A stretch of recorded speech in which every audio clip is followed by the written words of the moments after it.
What up? What up? What up, world? We are back. Friday Night Mocks in the house. I'm excited for today.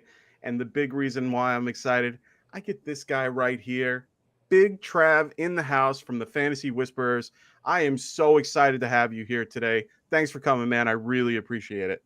Oh, hell yeah, Mike. I mean, what's better than Friday night mocking, talking fantasy football? Yeah. I mean, it wasn't a hard sell, man. The only thing I will say is you did take me away from the Obi-Wan premiere, so I'll have to catch up on that. Obi-Wan? Yeah, the Obi-Wan Obi-Wan. Yeah. Oh, my God. I didn't know it was today. But that is today. But I'll nerd out later on that. Got to nerd out on some fantasy first. There you go. I like it. All right. These guys are waiting in the mock, so let me get this up and ready for everybody. We are doing a 12-team Superflex full PPR redraft league. I know that's a lot. So we're going to get this started, get everybody moving in there. I'm going to turn off all that stuff so we don't have to hear the wow every 30 seconds. Right. And we're going to get going. I just wanted to introduce everybody that's currently mocking today. We got in the one spot, we got Jay Birdie 53. That's my brother Jay. How you doing, brother? We got Pillsbury Throwboy, Pillsbury Doughboy. Throwboy? Yeah, I think don't care. It's Throwboy. I don't care. Either way, I love him. He has the hefty lefty in his profile picture. Oh, love that's great. We got the one and only Ron Swanson. Love having him here. We got Scope 21. He's brand new to us. He's a friend of Wilson 27. So thank you for coming on. We really appreciate it. I hope you guys enjoy your mock. Bit Boys, we had him here last week. Welcome back. And the one and only the ambassador. Though I can't speak more highly enough about Wilson 27. Wilson is a wonderful person, helps me out getting people all the time. And we have a lot of things lined up through him. He does great things. I'm really happy to have him here. We got Flag Dog, or I'm assuming it's Flag Dog, in the house. I mock with this guy all the time. I'm literally been mocking since April. So I found him and me and him have been talking and I wanted him in here. We got Brandon. I'm not even going to try to do the whole name. So I already screwed up last week. Welcome. We got you, who is up at the moment. You got the 9. We got Gus Bus in the house, myself, and the one and only Tycoon. Love having Tycoon here. So, you go with Justin Jefferson there. Nice. Yeah. Because Kyler Murray was kind of my tier break here. Okay. So he got snagged. I wanted to zig a little bit then if I'm missing out on my guy. Because I love Burrow. Like, don't get me wrong. Like, I like some of these guys, but and there's a case to be made that the Bengals are going to throw more. Their schedule's pretty tough. Last year they relied on the run, but I got concerns about Zach Taylor and Burrow. I got concerns about him running after getting injured early in his career. I agree. I see. I'm in a spot here. Ooh, all right. I got to go QB and I'll get who I want on the way back. I'm okay with that. I see our guy Pizza Belly in the chat. What's up, Pizza Belly? Hey, it's Pizza Belly. What's going on, man? Says I see Gus Bus and Sleeper Mocks all the time. Yeah, Gus sends me a mock every hour. On the hour? Oh my God, dude. I'll wake up at 8:00 for work and join my mock. Tycoon, you took 2 guys that I was looking to get for the next round. All right, that's okay. That's okay. We can recover from this. I'm gonna ask you because this was one question I was gonna have for you because I am not a big fan of Christian McCaffrey in any shape or form. I actually thought this might come up because you had mentioned it a lot in the chat when you were on our chat, and I appreciate you guys coming on there. Obviously, of course. Yeah, I think the case for CMC really, and like obviously this is Superflex, so it's going to dictate. But like right now in redraft, non-Superflex, he's going around 1-2. Like that's where he's going. And I understand the fear about injury prone or whatever, but literally every guy in the first round last year, other than Jonathan Taylor, I agree, Austin Eckler, you could count as injury prone. So hold on a second, let me see here. Yeah, no, it's on you. I'll take Dak here. So if that's the case, then I'm shooting for ceiling, I agree. And so I think there's one guy that can be maybe even better than Taylor if he's on and he's playing 16 games. And I think CMC is that guy. And we've seen it already. Appreciate you, Anthony. Wish he was in there, but we'll get him next time for sure. Yes, sir. Yeah, that's my case there. And you can make that case for, Derrick Henry. You can make that case for other guys that are going up there. And it's a personal preference. Like, I'm not going to sit here and twist your arm and tell you have to draft CMC. I just think for me, there's few guys that can actually hit the ceiling. And I think he is one of those guys. Now, I don't mind in PPR pivoting and going Cup or Jefferson or even Chase if you feel better about that. We just see wide receivers get injured, at a lower rate, and of course. So. Yeah, less wear and tear. I mean, for me, CMC, when I look at everything for the last 2 years at least, he's been going the 101 and has failed to produce every time. He hasn't gone anywhere where you would even want him on your team in any shape, way, or form, to the point where I understand injuries happen. I understand they're a variable that no one can predict. But at the same time, you're not getting the return that you put in for him. So you're putting your 101 on a guy that's not going to return. Now, I understand that, more than half the time, people in the first round barely ever get a return on their, you get the occasional person that does it. But I mean, Jonathan Taylor wasn't drafted last year in the first round. Eckler was probably the only person maybe that was drafted in the first, or maybe the end of the second. And maybe Najee Harris too. So you only had maybe 2 or 3 guys that were drafted last year that actually, one, played a whole season, 2 ended where they were drafted. So for me, I can't see CMC returning value unless I'm picking him up at the beginning of the first. At the end of the first.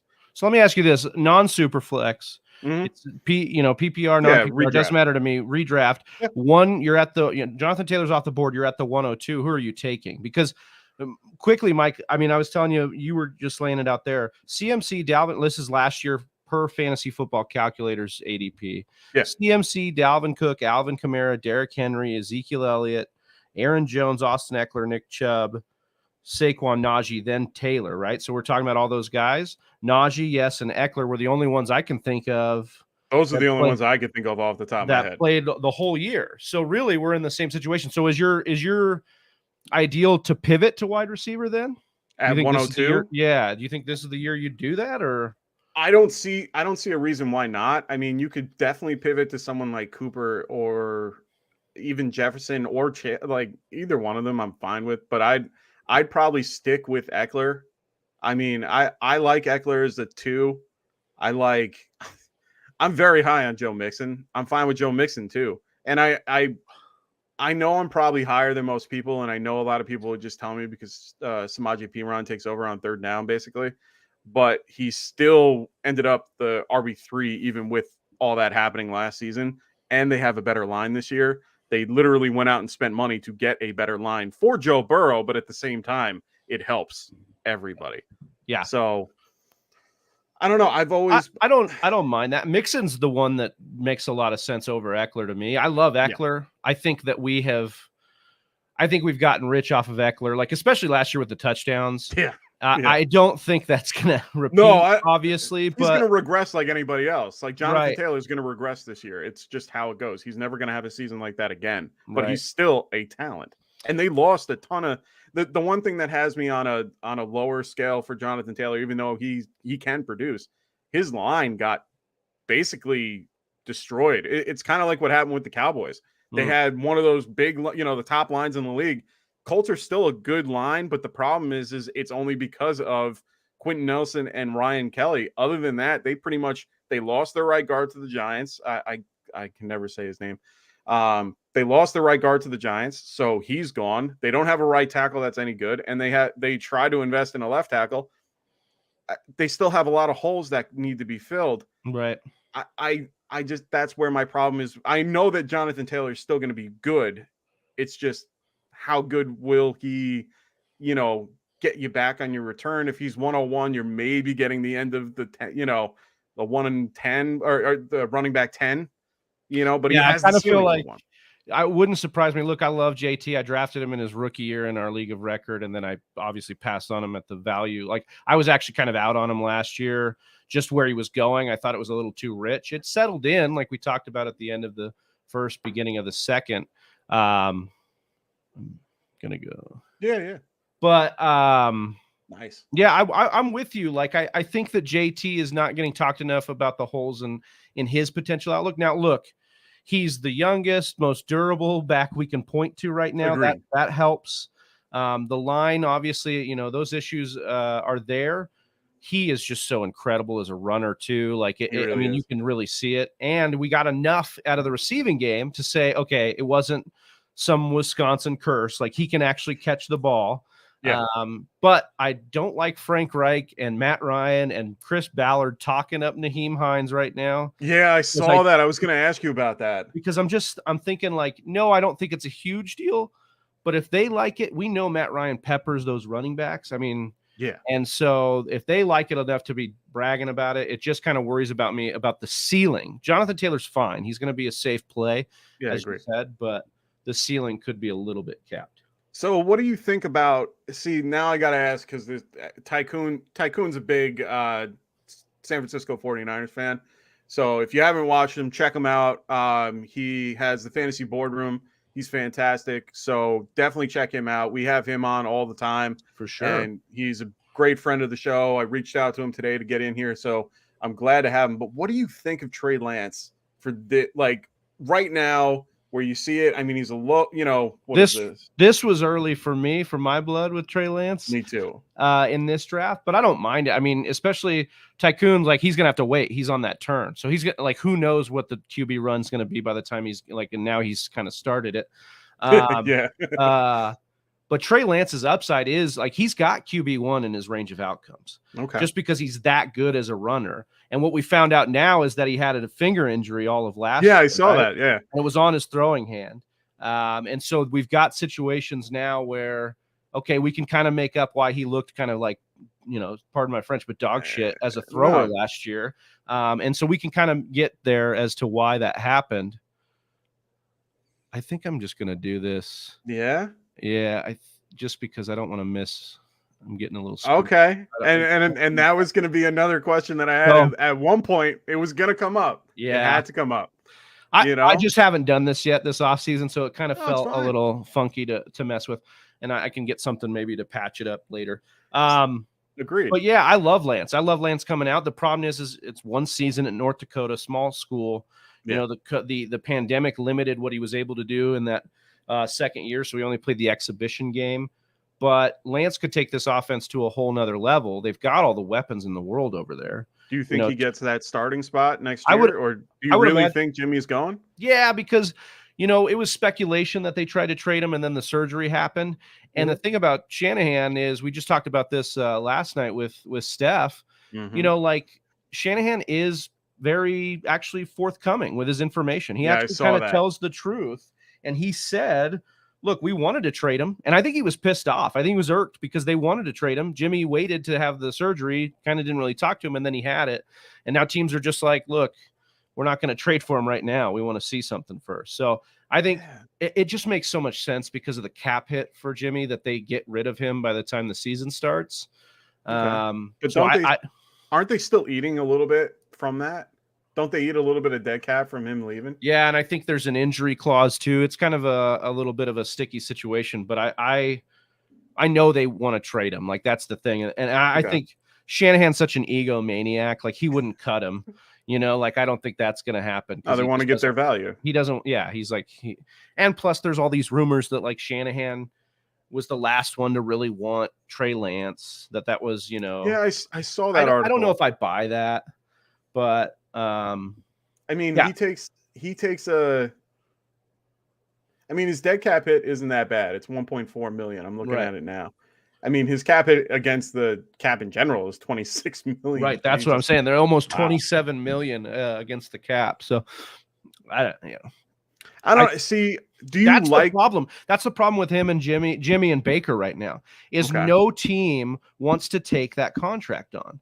I don't even think the Niners, after like 2 years of Jimmy, the Niners were pissed they took that contract, or they gave him that contract. So I think that's the situation with Jimmy where teams are just going to try and call Cleveland and San Francisco's bluff and say, cut him, and then we'll take him, like. Yeah, I mean, Sam Darnold's making $18 million. Would you rather, if I'm Carolina, I want Jimmy. Yeah, that's what I said. Yeah. But Carolina's in the place. All these teams, I mean, we saw what they did. They said, we'll just punt QB, pick it up later in this draft if it's a weak class. And there's supposedly going to be 4 QBs in the top 8 next year. I heard about that. So like that's where we're sitting with some of this class from next year. So that's how I've been literally for my dynasty leagues. I know this is going to jump around. Not we're doing redraft here, but honestly, for dynasty, I keep thinking the same thing. I keep thinking I want to save my picks for next year. Like I don't even care about this year. I've gotten to the point where we haven't done our rookie drafts. We usually we have a dynasty salary cap league, so it's a little bit different. We involve free agents too. So when we do our draft, free agents are available and you can get them at the auction price. So whatever their general, like their average auction price is, you can pick them up if they're dropped. So like I have Kareem Hunt on my team. I'm going to be dropping him because I have him for $44. It's a little high. I went for him at the beginning of this or in the middle of the season because I needed something. And I just needed I needed a backup for Nick Chubb. So for me, I had to do it. I feel but if I drop him, I can pick him up and he could be available for me at, I only have a second round, or I think I have a second and fourth round, but either way at the second round, if he's available and he has a much lower value, maybe I pick him up. End of the day, I clear cap space and I can still pick him up. But the whole point of that is that we haven't picked our rookies yet or anything like that. So we get to this point where I now value rookies a lot less in my dynasty leagues because they're worth $17 for a first round pick. They're worth $9 as a first round pick. And then second round, they're worth $9 or $11 or something like that. So I always wait for the second round for my guys. But at the same time, if they're worth it like a Saquon or anything like that, I want to get them. Right. So I try my best. I missed out on guys like Justin Jefferson and Anquan, or no, not Anquan Bold. Antonio Gibson. There. Oh, yeah. I missed him and Jefferson by trading, my picks away. But at the end of the day, I didn't really get any value for it, but I made up for it later on. Beyond the point. Right. For me, I don't know. For these guys, I really just hope, like, Trey Lance didn't show me anything special. I get his ability to bring up points. So guys like Trey Lance, I don't understand. They call me Classic Mike, and there's a reason. Like I literally Boomer Mike. No, but for me, it's Mike. No, I honestly, I actually thought this would be a really cool fantasy channel in another life. Would be like Boomer Fantasy Football, where it's like we only draft running backs early and often, and like you know what I mean. Like, but yeah, go ahead. But for me, it's I've always been the running back early. I've always been the guy, the passing quarterback that can run the ball when needed. Like I love guys like Josh Allen. I love guys like Burrow and Wilson and Murray and all them because they have the ability to run for 600 yards and throw for 4,500. And that's what you're looking for. When you get guys like I am incredibly low on Jalen Hurts and Lamar Jackson. Always have been. See, and that's my point. If you take away the run and you make it because teams are focused, they know what they're doing, they know they shut it down. The Giants did it last year against Jalen Hurts. They literally shut him down. Right. What did he do? But he had dog crap outside of Devonta Smith, who shouldn't be a number one. True. And I love what they did this offseason. So I'm fully in on Hurts, but I get what you're saying. Like we saw, it's really funny that you see the dichotomy in Lamar Jackson, right? We saw him break fantasy football in his MVP season, where he had the greatest season of anyone ever. And then we also saw him get banged up in an offense that, I mean, they led the league in IR spots last year. So it's kind of unfair, but that's what happened, when you had to like make him your everything, he ended up getting hurt. But I like what the Ravens have done and what the Eagles have done to cater these offenses towards these guys. Yeah. And I trust those systems to do it. Like I really like what the Eagles have done, and they have a soft schedule. I think they could win that division, Mike. I know you may not want to hear it as a Giants fan, but no. You're coming from a guy that literally knows that his team sucks, but at the same time, I think the Giants did a lot to improve their team. They and you guys talked about it with Steffi yesterday, where they've improved their line. They've done a lot. I think the Giants are slept on in a lot of ways because there's a lot of players that are dropping. Guys like Saquon, even Danny. I mean, and even Kadarius Toney and Kenny Golladay. Everyone is kind of falling. And you know what? I'm fine with taking it. Like I don't mind taking them because I want to have a piece of that offense because I feel like what they're going to do is something special. Oh, I got to pick someone. And I know who I want. Did I get him in time? Cooper. Yes. Nice. Yeah, I wanted Cooper. But that's my point. Like, I feel like they've done a good job, but I don't see them winning their division. I think the Eagles are in a better spot for that. I talked to somebody in a mock the other day, and they asked me what did I thought the NFC East would, how it would kind of go out, and I went Eagles, Cowboys, Eagles, Giants, Cowboys, Eagles, Redskins, Cowboys, Giants, or something like that. And I'm like, I know that we're not the best. We lost our best corner. And they asked me before James Bradbury got, traded. But we lost James Bradbury, who I thought was a big part of that defense. We gained a lot of good pieces that I liked with Thibodeau. I think he'll do well. You guys had an excellent draft. Oh, I agree. Yeah. I like even Wan'Dale, like Steph was talking about last night, like even Wan'Dale, which everybody laughed at the Giants for. Now it's funny because the fantasy industry laughed at the Giants for it, and now everybody's kind of coming around on Wan'Dale a little bit. So well, it's because of Tony being out and the fact that he had some surgery that no one told him about. Right. And at the end of the day, they did that whole leak of everything, and the whole thing that she was talking about with the concept of it being like a spy thing, like they were trying to figure out who they should trust. Yeah. Honestly, I like it. It's something different. Well, it's actually how John Lynch got his job in San Francisco. You remember that?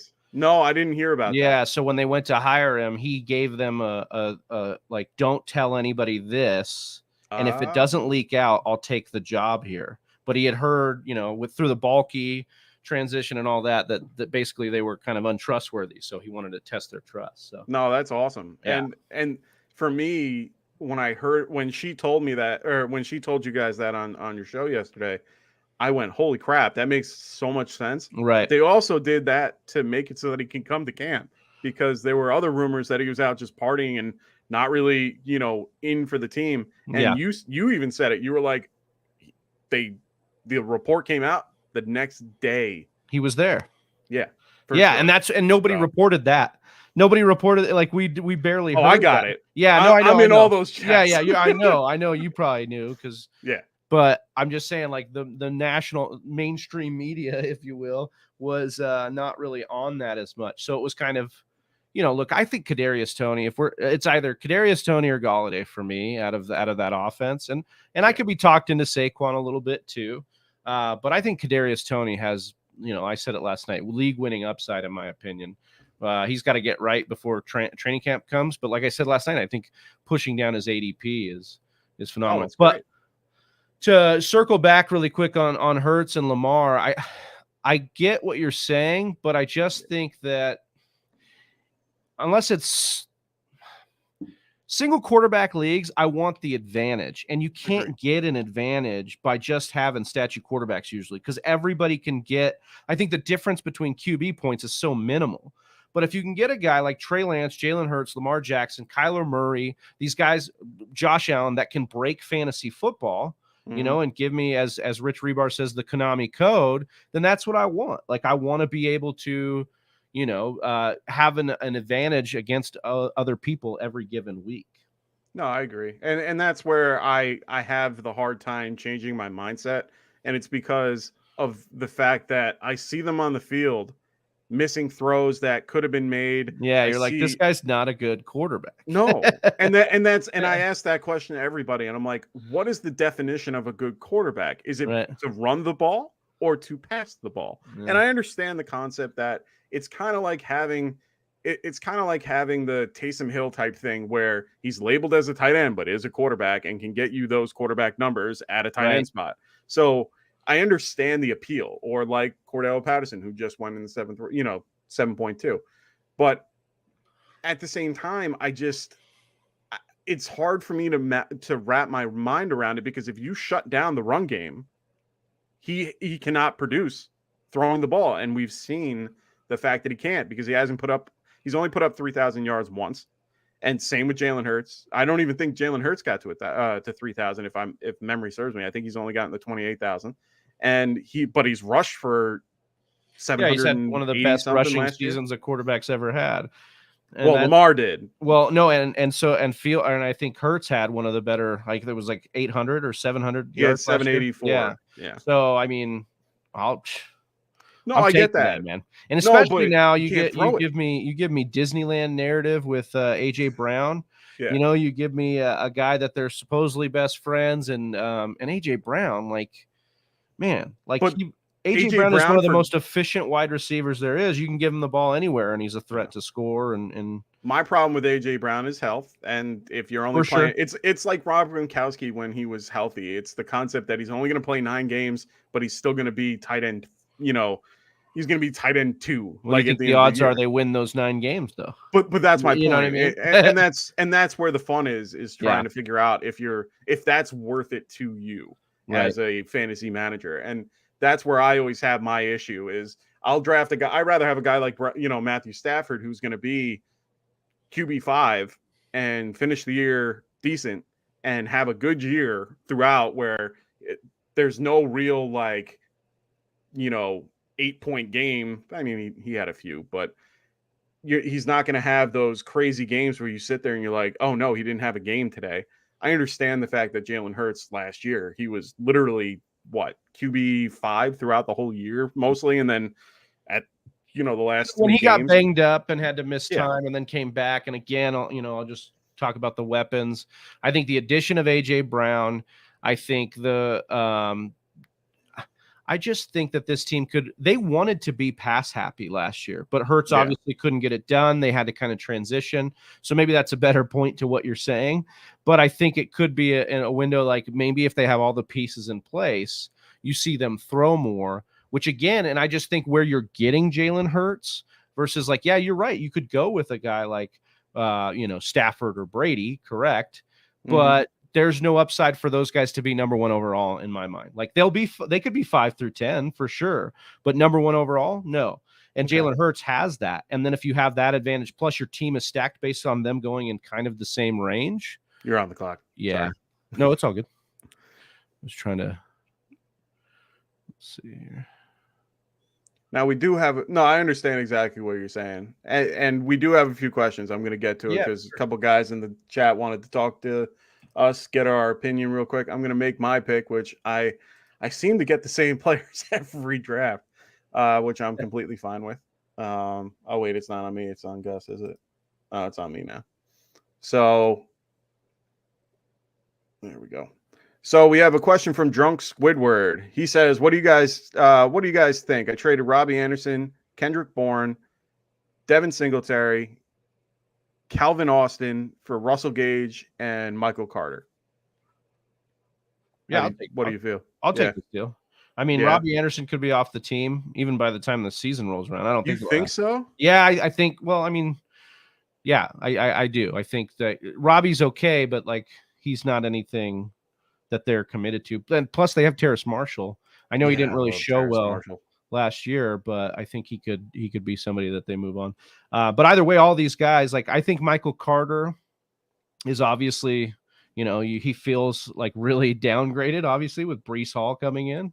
But I do think that, they could run a 2-back system over there. And if the Jets get good, I know that's a big if. Hey, I think they're a good sleeper team this year. Then you've got a situation where Carter can do things in the passing game. And that's actually, especially in I don't know if your format's PPR, but that would be really good. Yeah. Yeah. So, I mean, the next question I got is from your boy Pizza Belly. Well, not question, but he was saying that I have a really hard time taking wide receiver over running back early. There's just so few solid RB1s, so many split backfields lately. And the wide receiver is so deep in comparison. Maybe in a 3 wide receiver PPR, I would. And I agree with that in a lot of ways, because for me, I've noticed the literal cliff of running back at this point. I mean, you see it, and you need those top guys. I have no problem picking, like when I do redraft in 1 QB, I'll pick 3 running backs right off the board. And I don't mind being a little weak at wide receiver.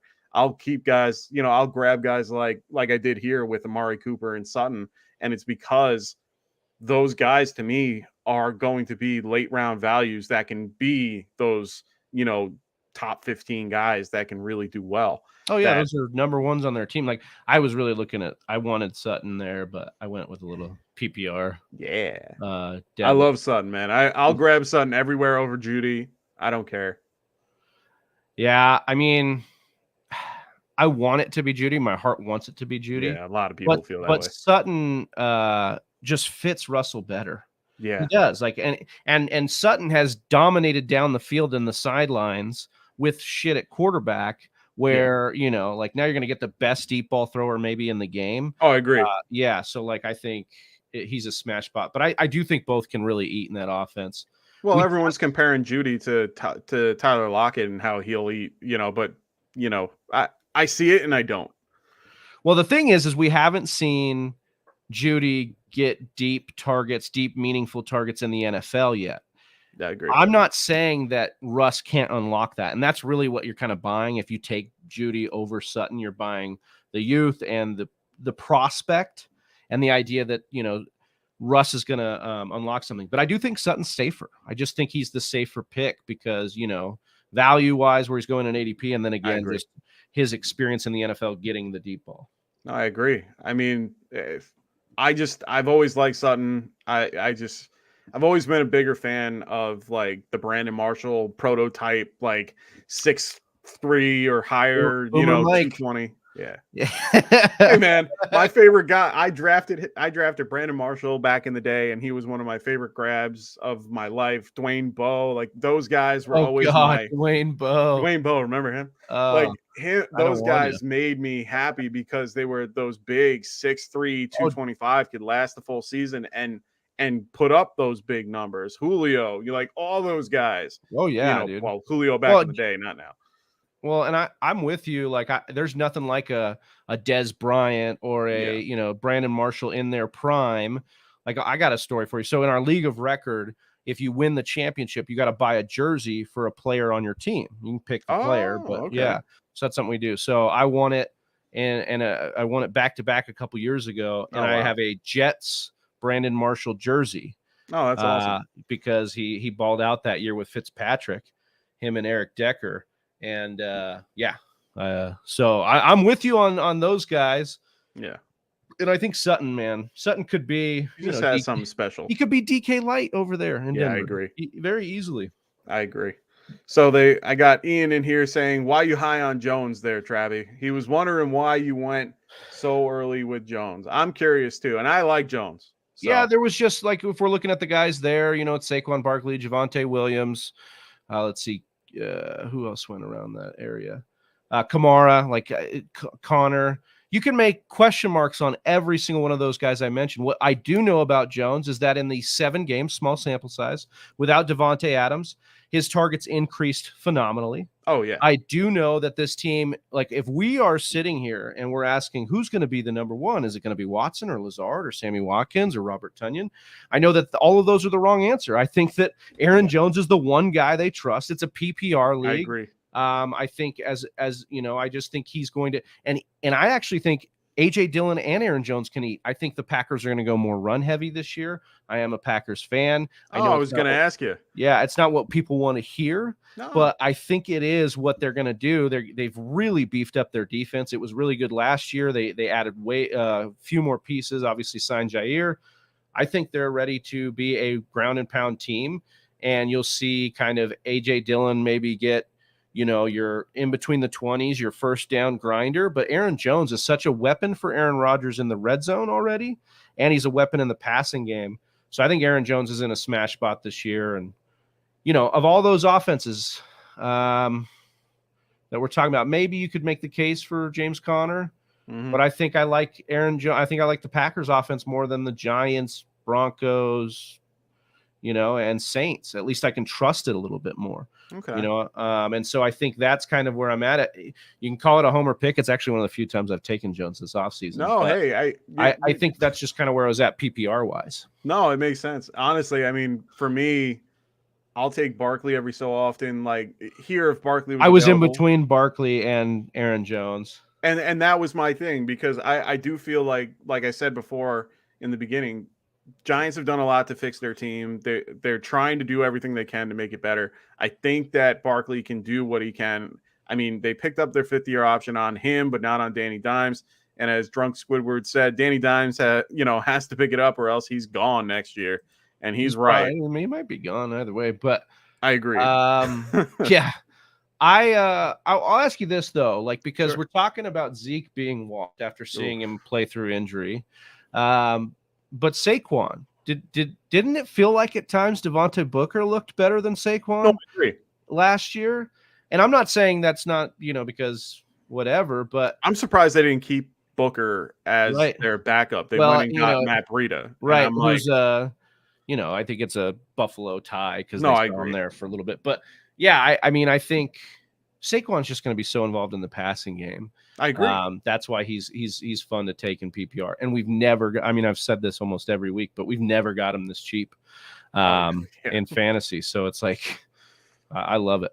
You can't not take him. I mean, for him, like it was between him and Williams at that point. For me, I'll take the running backs that I picked up with Mixon, Williams, and Jacobs. I literally aim for in every draft. And it's something that I shouldn't do. I should really try to be a little bit more variety, try different things. But for me, I feel more comfortable with those guys at that price and where I'm getting them, that when I see them there, I'm like, holy crap, I'm grabbing them now. Yeah, I don't blame you at all. Right? It just makes sense. And they just feel right to me. So, all right. See, like where you got CEH. Yeah. I thought about CEH where I took Sanders. Okay. So that's like 2 rounds you got CEH value. I'm surprised he was there. And I couldn't not take him. And I think in PPR, he's the better option. I love Ronald Jones. I think Ronald Jones is going to be the thunder to the lightning, in this case. And I really do like that pick. Ooh, I'm up. So there's a couple things with CEH that I think he's gotten. It's fun to bury CEH because he was a 1st-round pick and he just hasn't listened to or lived up to the hype. Mm-hmm. But some of the news that's come out, the big one was Daryl Williams signing with the Cardinals is big for CEH. CEH came out and said that after the Super Bowl, he had a gallbladder issue last year and was down a ton of weight. Whether or not that's him just trying to, cape up for himself, I don't know. But I think that CEH, the biggest thing, he's not a great pure runner, but I think that he is good enough. He was supposed to be this pass catching guy, and they just haven't used him that way. They might be forced to this year. Yeah. I mean, they literally need something, and it might be a committee approach to replacing Tyreek Hill in that offense. I think that's the smart thing. That's basically what they have to do. And I think CEH could be a guy that stands to benefit a lot from that. I agree. And are they keeping McKinnon? I'm assuming he's not on the roster, right? So I don't know. I haven't. So they would have to re-sign him, but they're going to bring him or somebody in by the time they get to the training camp. I imagine he looked great. I mean, he looked better than CEH last year. Yeah, he did. And that was my thing. Like I've been trying to figure out who's going to be the guy in this particular team, because like I know Ronald Jones, they didn't really pay him a lot. Like honestly, his cap hit is 500,000. Like he's not anything special. He's playing on a make it deal. Like he's not real. Like for me, I like the kid, but they grabbed him as just like an extra piece. You're right. I don't even see him on the roster. So but I wouldn't be surprised. Like that's what I was saying about Daryl Williams too. Like before he signed with Arizona, I wouldn't have been surprised if they brought him back. I think Derek Gore is on the roster. Yeah, Derek Gore is still there. Derek Gore had he had the fun fantasy like this helps no one night. That's a great segment. Yeah. So I think I think CEH is a good bet, but I've been telling Whisper Nation, like, just go out and invest in one of them. You know, Okay. if you want to take CEH there, you could probably get Ronald Jones for better value, but I don't mind taking. I think CEH has the higher ceiling, and that's why he's going higher, because he's got pass catching in his repertoire. Oh man, I'm wanted Danny Dimes, dude. I saw him He there. was going to be my bridge QB here. It was him or Goff, and I like Goff there I like too. Goff too. That's where my whole thing was him or I didn't know if I wanted to go with QB there or not. And then I'm like, you know what? Let me grab QB now because I hate waiting until the end and I'm getting like some rookie that probably won't play. And I'd rather have a little bit more stability. You know, this isn't Dynasty, so I don't care about next year. I really just care about this year. And I have more hope for him, but I also like Goff. And I was going to ask you about White because White was in the news today or yesterday, I think it was, and they were saying that he can make a sizable impact, you know, as per a report. So what do you think? I'm assuming you agree. Well, I took Rashad White in Dynasty this year. I was kind of out on White after I watched the tape. One, I had a little bit of bias because I think Arizona State running backs get a little more hyped up than maybe they should. But then I watched the tape. He was fine. He kind of looked like Le'Veon Bell, patient runner. But his receiving profile, Mike, is fantastic. Like he is a guy that can catch the ball with ease. I mean, he can lead his team in receiving. Or I think he did at one point in college. And I think if anybody's going to crack the kind of like, I'm a rookie, throw to me, Tom Brady, it's a guy like White who, you know, has decent pass blocking, has the receiving profile because Bernard, yes, they brought him like he's I was going to ask he's Bernard there, and Keyshawn Vaughn. But like I think Vaughn's done. I think this pick, I mean, Rashad White was what, the third or fourth running back taken? Fourth. Yeah, something like fourth that, running back taken. So the NFL told us that he's a good running back. He was used with day 3 capital. And we like that for our running backs. And he's going on a team where, dude, he's a 1-for-1 for Leonard Fournette for me. You know, this team showed what they want to do. They want to use one back to do everything. And if Fournette goes down, which, like, let's not act like he's the cleanest bill of health, you know, and I think Rashad White's you know, not to overuse the phrase, but I think he's a league winner. Like, I really do. I think he's a guy, if you're looking down here in this area, let's just pull up running backs here. I got Michael Carter, Rashad Penny, Isaiah Spiller, Ramondre Stevenson, Ronald Jones. You know, there's just not maybe Daryl Henderson. I like Daryl Henderson. There's not really guys here that can do it all. And so I just think he's a smash pick late in drafts. And that's why I took Cook too, because PPR. Yeah, I was going to ask about Cook. I think, you know, this is kind of almost an arbitrage pick to pick both of them here, because it's like I think Cook's going to have the role right away as a pass catcher.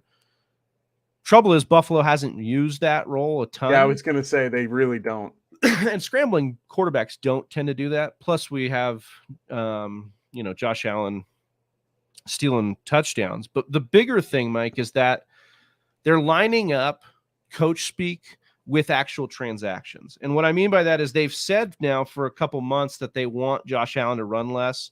They paid him a ton of money. They want him to run. They want to keep him like healthy. They started to give Singletary some good, decent workload down the stretch last year. And they went after McKissick. And when they couldn't get McKissick, they went and used high capital, second running back taken off the board, to go get our guy James Cook here. And I just think James Cook, he came in, everybody was talking about his size, and he came in weighing bigger than we had him clocked at. Obviously, you know, the fun thing is that he's Dalvin Cook's brother. So he's got the pedigree, but I think that Giants were high on him too. Yeah, I mean, this team just throws so much. And outside of Diggs, people like Gabe Davis, you know, but I love Gabe Davis. But there's still a question mark as to who's going to soak up more of those targets. And I think, you know, James Cook is one of those guys that can do it. Okay. Yeah, I mean, you were saying before about Daryl Henderson. I know this is really, really, really early. But I saw something today. Cam Akers, Daryl Henderson missing out on OTAs right now because Henderson has soft tissue injury. Yeah. And Cam is still undisclosed, but it's early. I understand that, but anything early is never good. Right. And especially for a guy like Henderson who had injuries, you know, as a, you know, something plaguing him. You know, you still okay with Henderson? Yeah, I mean, I think I'm glad, like Johnny kind of said this last night, I'm glad it's happening in May. Like I'd rather have it now than closer to the season. So we'll see how it pans out. But, I had a tweet kind of thread the other day that we put out on the account at TF Whispers. And basically it was just like this. Like, if you are excited about some of these other handcuff guys down here, you should be excited about Darrell Henderson, because in the stretch that they gave him all the work, like if Cam Akers were to miss time, I would feel comfortable that it's going to be Henderson, obviously, if he's healthy. But he was averaging about 17 touches a game, about 80 yards, scored like 5 touchdowns. I mean, it was just like he was an RB2 with RB1 upside each and every week. That Akers was out. And he was healthy. It's a big if, but all these guys are big ifs. I was going to say, what about Kyron Williams? So Kyron Williams, they said they got him as a pass blocker specialist. This was part of the thread I had. But Darrell Henderson was, top 20 in the league, top 15 in the league in pass blocking grade per PFF last year. So nice. Henderson is going to be a fine pass blocker if he's on the field. But this team, they want to throw, and that's fine. But we've seen you want McVay's running back when they're on. So I agree. All right, so we've talked a ton of running back. I want to get to know you, or not running back, but football in general. I want to get to know you a little bit better. I've got to talk to you a little bit before the show. I found out now during the show that you were a Packers fan. That was going to be one of my questions. What's your favorite beer out there right now? I know you're drinking. Well, I like a beer that's free and cold. No, I'm big on hazies right now. I'm drinking a New Belgium Juicy Haze Voodoo Ranger. Oh, okay. So I heard about those. That one's pretty good. There's I don't know. I'm not a savant. I'll drink almost any beer. Oh, of course, yeah. But I'm not one of those guys that like knows all the beers that he loves. What's your favorite pick when you go to the store and you want to grab something?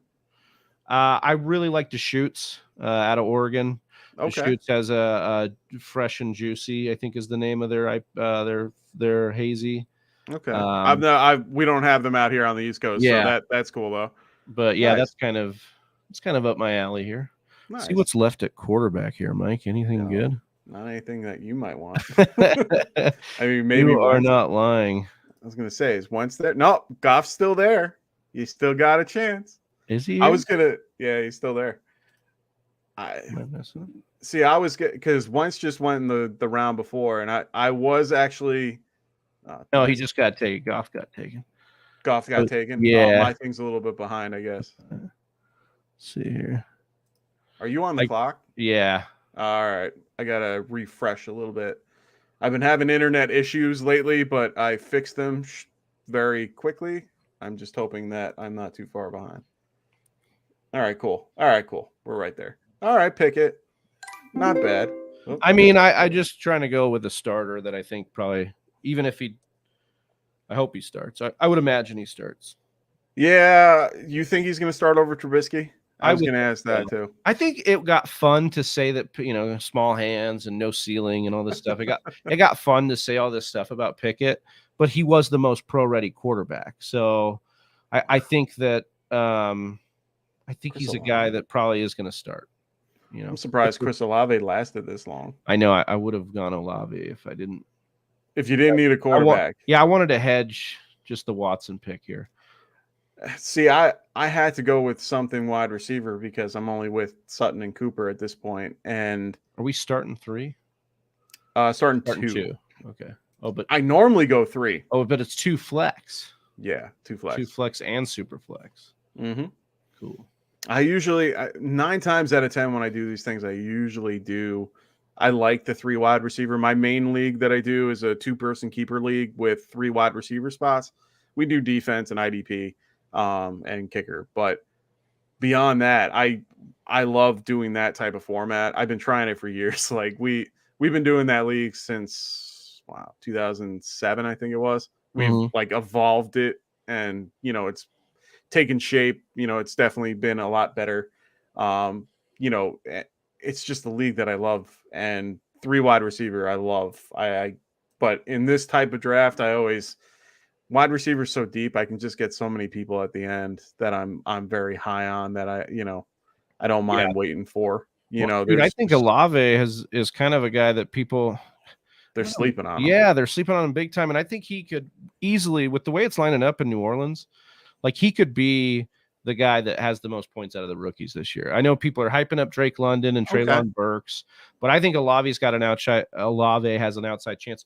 I mean, if we're just lining up quarterbacks, and I know, again, it's fun to like make fun of Winston, but he's honestly a guy that like is probably better than Tannehill for fantasy wide receivers, like better than Jared Goff, I would think, as far as like if he lets it loose. I think so. I mean, Goff definitely has the Rams, repertoire, I guess you'd say. The Rams, I mean, did make it to a Super Bowl. Yeah, we have to point that out. He's like sustained wide receivers, like Robert Woods, Cooper Kupp, Brandon Cooks. So like I think he's definitely you could make that case. Jameson Williams though is going to miss 6 games, So no, I agree. Yeah, so that's why Olave, I'm giving the edge there. Well, that's why I went with DJ Chark. I like DJ Chark a lot. I think he'll take that one spot over, from Amon St. Brown. I still like Amon St. Brown, but a lot of people are like, oh, I like this guy so much because of the playoffs and the fantasy playoffs where he did so well. And for me, I was just like, no, I'm cool with it, but I like DJ Chark a lot more. I thought he was held back a lot. He got hurt early. I think he's got plenty of time to recoup. He'll be run into this new system. I think he'll be just fine. Yeah, the Lions are going to be fun, man. So for sure. I love Dan Campbell. I think investing in them in general is good. I think you're right that he's like Amon-Ra St. Brown's not going to be the number 1 anymore, but I think we've got to change expectations. He's not going to get he went bonkers. But all that showed me is that he's a good wide receiver. And so he also will play the slot more, which we know that Jared Goff loved Cooper Kupp in the slot. So I really think that Amon-Ra St. Brown's going to be fine. And I think DJ Shark's nice. I think he's basically like a stopgap wide receiver till they can get Jameson kind of involved. Fair. But that's fine for redraft this year. Like I think Shark have big games, especially the slates. Oh, yeah. They're going to put them both on the outside. They're going to have Amon in the middle, and then they're going to have Hawk to throw to with Swift. And, they have good – I like what they did. I like their whole setup. I like Dan Campbell as a coach. I think he's one of the rare coaches that just – I don't know. He just screams football, and he's just that, like, hard-nosed guy that Mike, you got to have him. Right? Yeah. I love those guys. He's great. And he's fun too. Like he's not just hard nosed like Joe Judge, like he's no. Let's not talk about Judge. Judge is not worth it. Not to give you PTSD, but yeah, exactly. That's kind of I'm with you on Dan Campbell. The Lions are interesting because they could be way better on offense if everyone's healthy, but I still think they're not going to be like great. Defensively, which means like we could get a lot of good games, and that's why I like Goff. I think I would have loved to have Goff where I took Pickett, but and Anthony's going. I like Winston. Sucks he tore his ACL, but sleeping on a guy who throws for 5K. Not everyone can do that. That was also with 50. Well, it was 30. I think it was like 30. Yeah, it was 30 for 30. He did 30 and 30. I agree. I've been warmed up on Winston. Look, I don't think he only did it once. Yeah, he only did it once. Let's be clear on this. Matt Ryan has done it for years. He only did it once. Right. And I agree. I think that, but we're getting Winston at a discount in fantasy based on what could actually happen. And that's so disappointed though. I wanted Taysom Hill. I wanted Taysom Hill to win and have that job. Like wait a second, Mike, you were telling me that you don't like these running quarterbacks, and now you're beating. But Taysom Hill, Taysom Hill for me, tight end. I agree. Now he's a tight end, but he just. Whenever I watch the guy play, and when you think of the sport of football, he was having fun. He didn't care. He was playing 3 ways. He didn't care. He was just on the field. He was literally in special teams on the field for all the freaking offensive plays in one way or another. He catches the ball. He throws the ball. He could throw the ball well. If you looked at his stats, he actually did just as well as like Aaron Rodgers in the beginning of his career for the first 3 years and sat behind a Hall of Fame quarterback with Drew Brees. Got his opportunity, messed it up unlike Aaron Rodgers, but at the same time played well.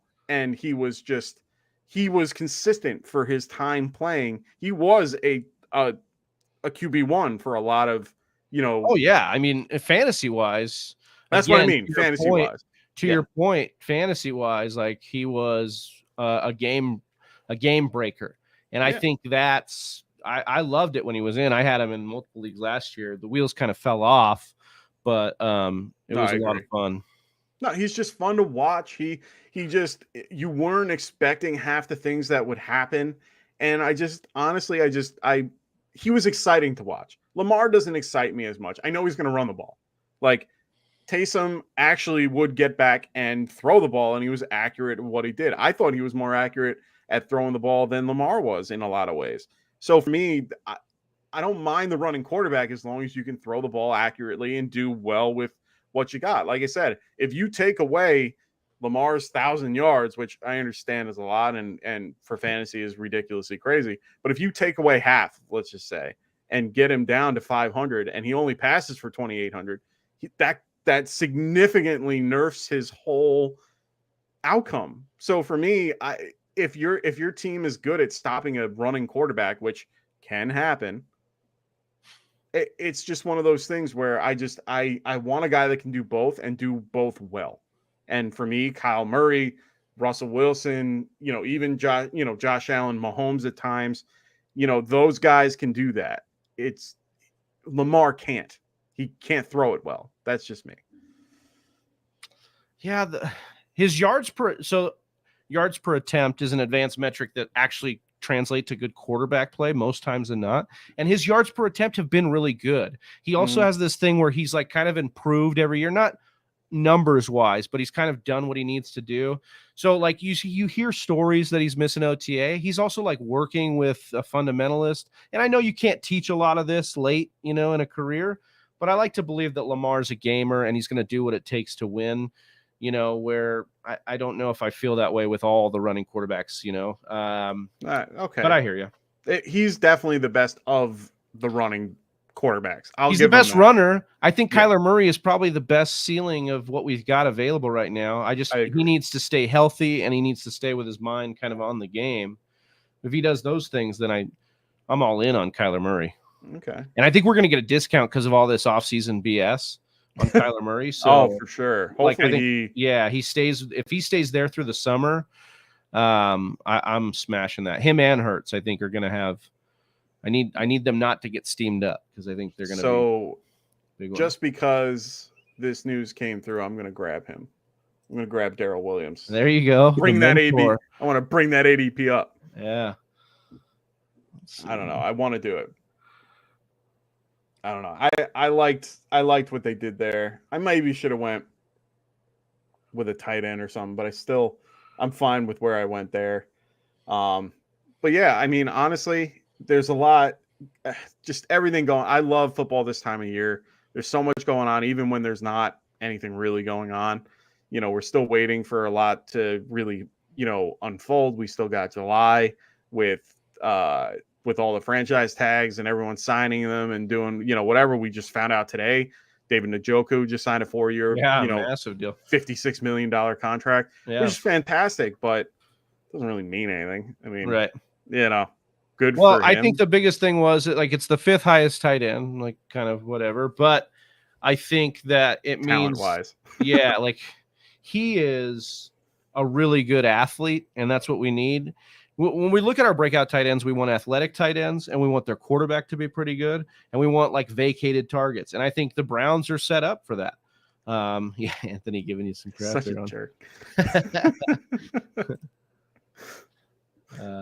No, I agree, and and Njoku's just like fun. I mean, he's fun when they get him the ball. That guy can make plays. Hooper.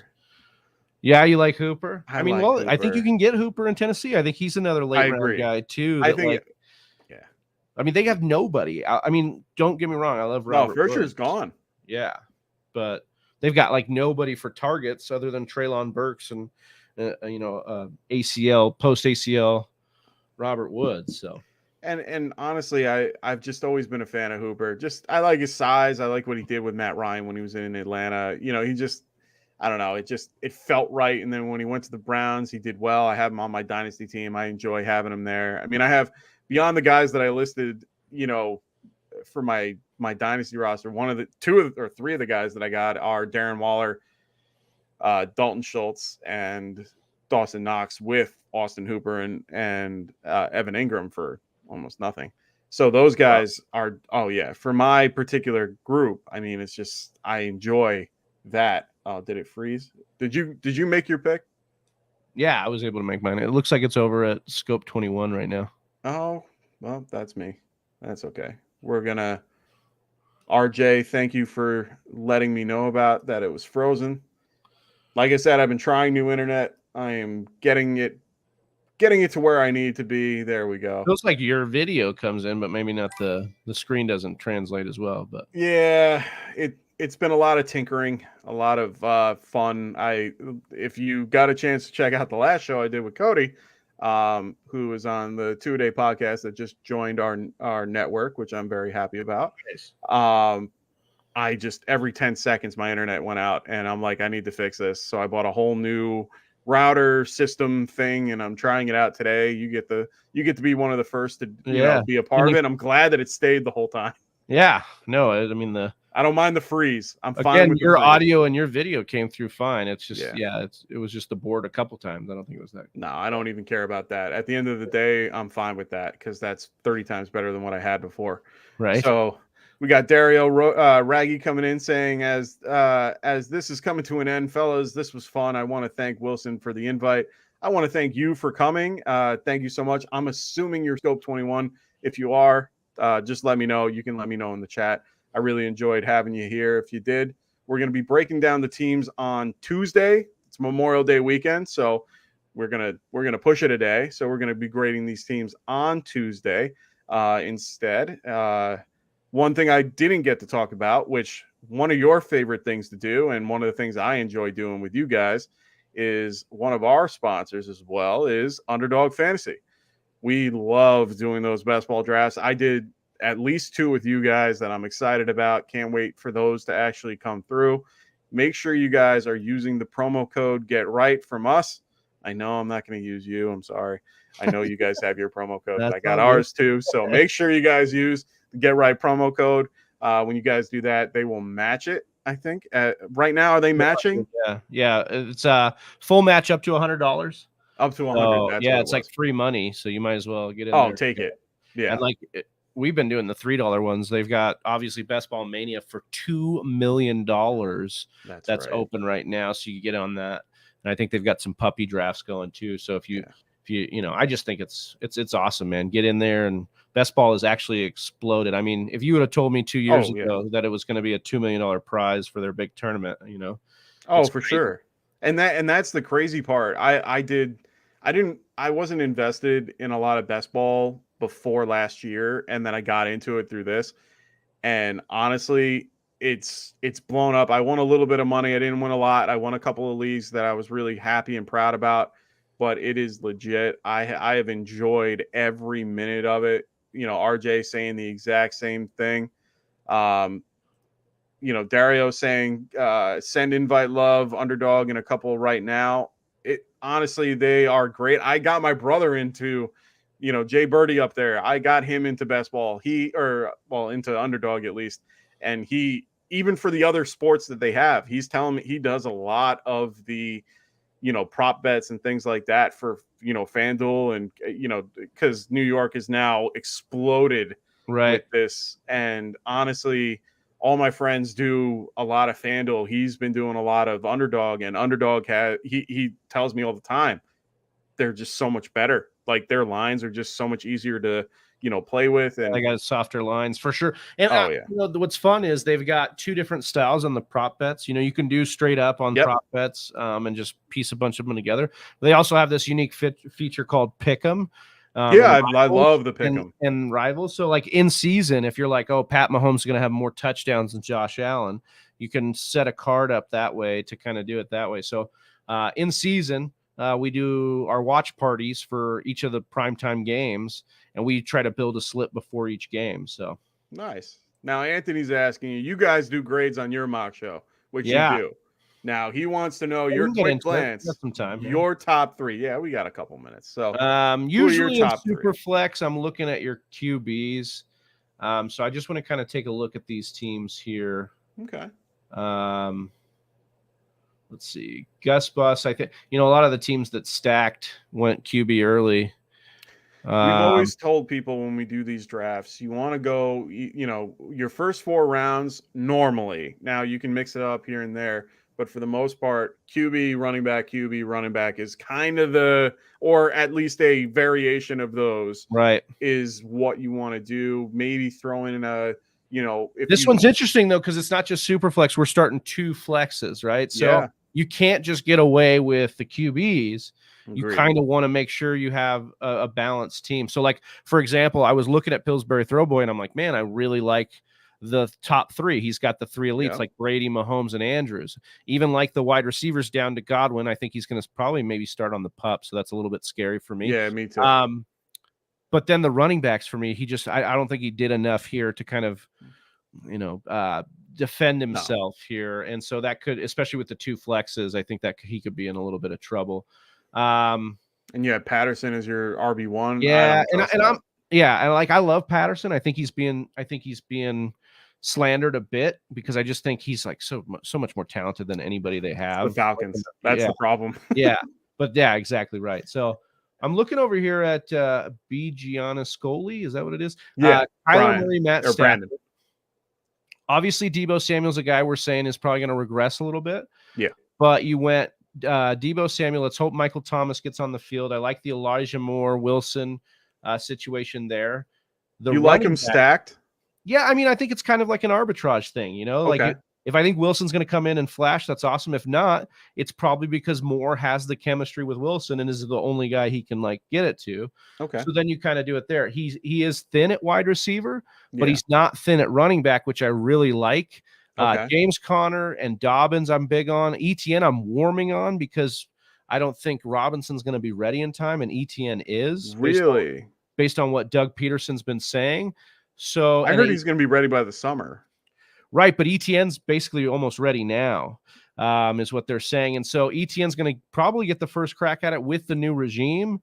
Okay. And I love Robinson. I think he's great. He's a great story. But ETN is a guy that we maybe liked better than Najee Harris as a prospect coming out last year. And maybe we didn't. You could debate it. Yeah. But ETN had great production in college, played with Trevor Lawrence, is now going to a Doug Peterson system where they throw to the back a ton. And I think ETN could really, really do big things, especially in PPR. So if he's, you drafted him before Dobbins, but let's say he's your 3rd option. I really love that. I don't love the tight end situation, but with Knox, I think Knox is inflated because of touchdowns. Yeah. But I do believe that Njoku kind of helps you there with the backup pick. I know Mike's not a huge fan of Njoku, but I think that he could soak up a ton of targets with Watson there. Okay. Yeah, I think he'll do better with Watson than he would with Baker. That's a good team. Let me see here. Yeah, I love Gus Bus's team here too. Okay. I don't love Kamara, if I'm honest, but we're hearing now that it might get pushed to next year. Really? Yeah, I keep hearing August, and now it's going to get pushed even more. Wow. Basically, what they're saying is they don't think they'll have enough because the legal process is going to be dragged on, and they don't think the NFL will have enough to do it this year. There's supposedly a video that's not very good for Kamara. Obviously, when you beat a man's face in, that's going to happen.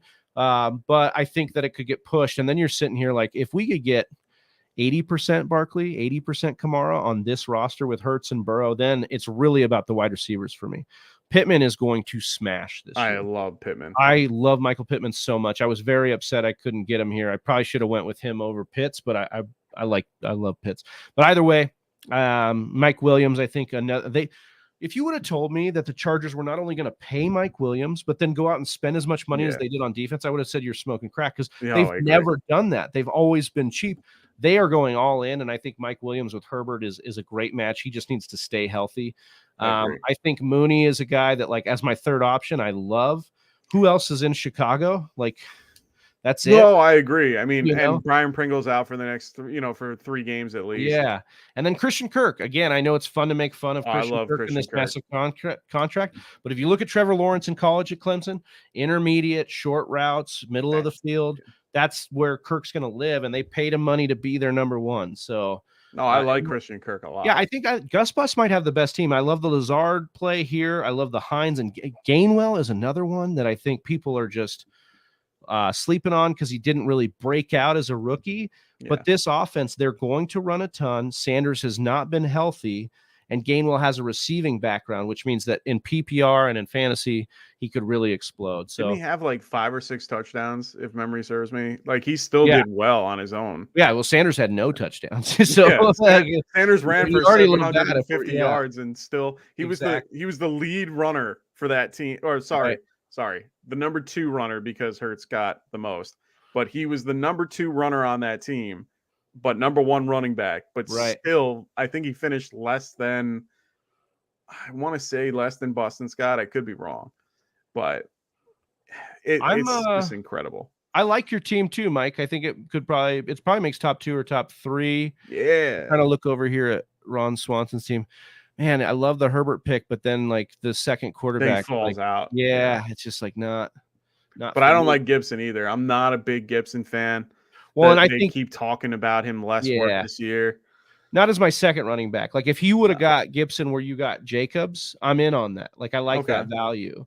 But I like what you did here at running back because you went upside with Mixon and Javonte, and then you got a steady. Like they're going to pound Jacobs this year because they didn't pick up his option, so they're going to run him into the ground. Yeah. And I think the CH like kind of upside play later. I love Daniel Jones this year. I think Daniel Jones is a guy that could just smash. And I don't think like he's going to be top 5. He won't be Josh Allen. No, but he could be like. I don't know. Kirk. He could have like Joe Burrow end of the season where Joe Burrow kind of went nasty, but he can run. Like Burrow doesn't run, and Danny Dimes, like that guy he's got wheels. Yeah. So if Dable can until they get flat. Right. If Dable can fix Josh Allen, and I'm not saying he's gonna be Josh. No, I Allen, agree. Let's you give me like 60% Josh Allen, and that's better than Daniel Jones has ever shown us. So I agree. And for me, like last year for Kenny Golladay is like for me, I thought Kenny Golladay was gonna be that like Stephon Diggs pick. Like I thought it was gonna be that 5th round guy that you're gonna be like, holy crap, he's gonna be finishing as the wide receiver 3. Like the problem with Kenny G is he's like a big receiver that plays small. Yeah. Like he just gets hurt so much for me. But that was my hope though. If he's healthy, that's why they picked him up. Like Steph talked about it last night. We talked about it last year coming into the season. It's like Kenny G was great down the field when he's healthy. And Daniel Jones is great when he throws down the field. Now you mix that in with these guys like Wandale and Kadarius Toney and even the tight ends if they can get going. I know they're young. Shepard coming back. Yeah. We hope Shepard can come back because when he's on the field, man, he's an excellent wide receiver. And that's going to be a fun like thing to watch and see what they do. I mean, they brought him back for cheap. I'm fine with it. The tight end they've never used. So for me, Ricky Seals-Jones is what it is. Like you said, not as Steph said, not a sexy pick, but at the same time, he's still solid. And I like the tight end they picked up with Bellinger. They got a lot of value out of what they drafted. So like you said, they had a wonderful draft. And they've done wonderful things in the offseason. They definitely addressed the O-line. They picked up 6 offensive linemen. That's why I'm so big on the Giants. So if you want to be not on the Giants, that's fine. I'm going to grab them really late.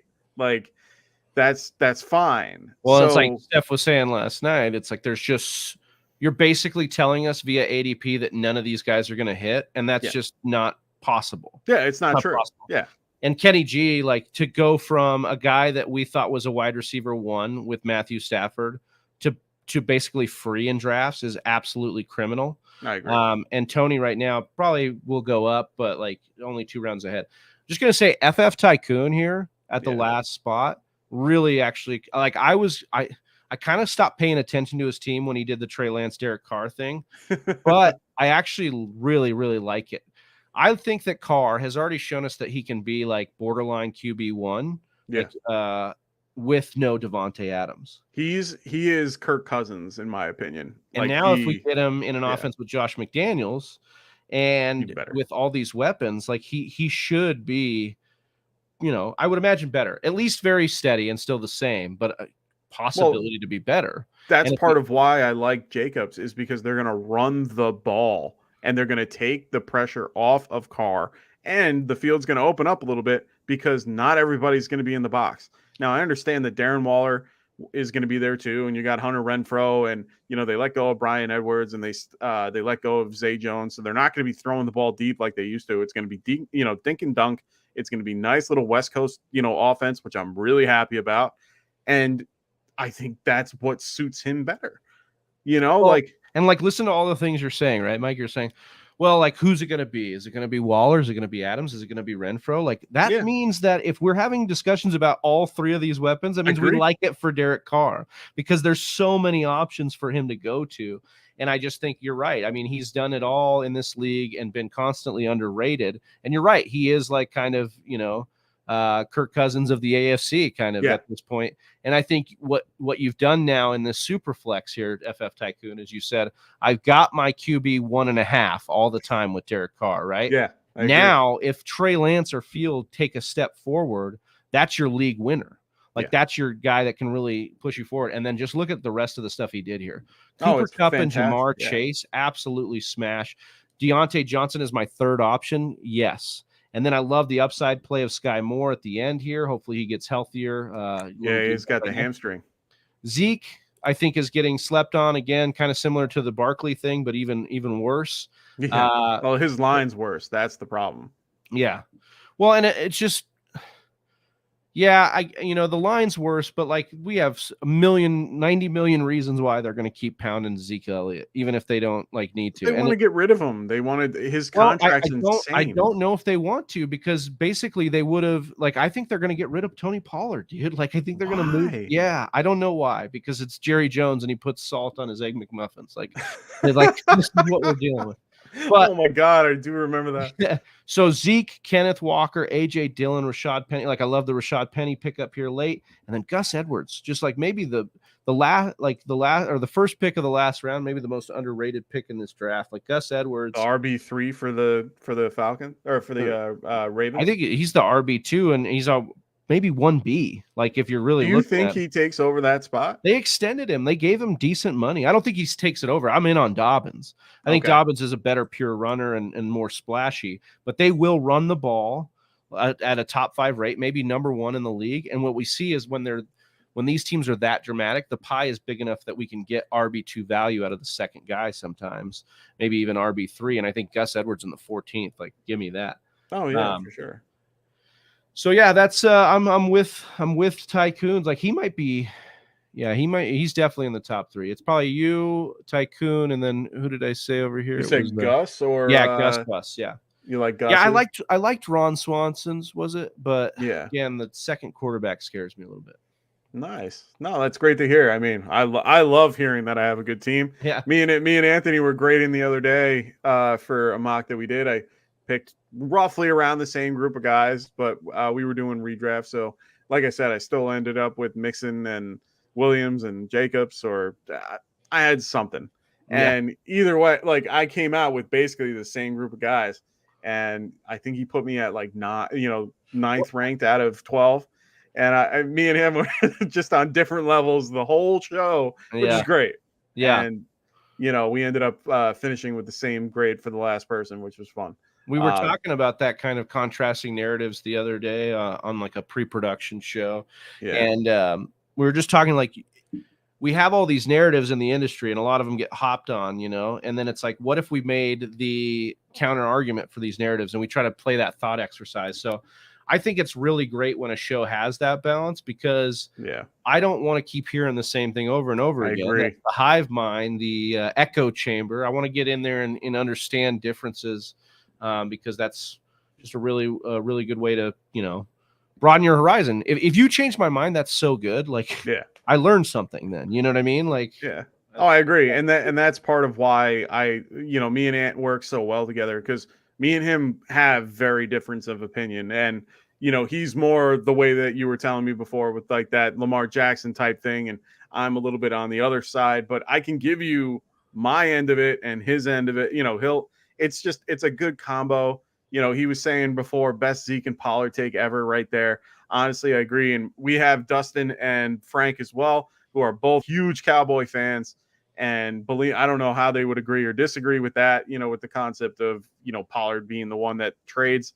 I think they're from what I gather, they want Zeke gone. So they like Pollard. Like last year, I think I played in 9 leagues. And in the 5 leagues that I missed the playoffs in, I drafted Zeke in every one of those leagues. So nobody is probably more burned on Zeke than I am. But you know what? I came into this offseason saying I'm going to be so far off Zeke. And in the last 2 weeks, what you find is Zeke played through a torn PCL. Yep. In the first month of the season, he was actually really good. They were giving him the ball, and he decides if he comes off the field or not. That's how much clout he has within Dallas, within Jerry Jones, with Dak, because he should not have been playing on that injury, and he still continued to play. They should have definitely – we all see it. We all know that Pollard would be a starting running back on what, like 15, 20 teams at least. And so, yes, is Pollard better than Zeke? Yes, probably, but he's never going to get the goal line work with Zeke on the team. And Zeke still gets a lot of the passing game work, So I think Zeke, the amount of money they owe to Zeke's contract, the love they have for Zeke, and just his status as a Cowboy means that Zeke is really safe when we're looking at running backs in this area, just in, Montgomery, ETN, Jacobs. I like the Jacobs pick, but then it's kind of a cliff, right? Sanders, Dobbins, Mitchell, guys with question marks in their own right. We know what we're getting out of Zeke. There's a very safe floor there for me, and you're getting him in the 5th round here in this Superflex. I mean, I'm all in on that.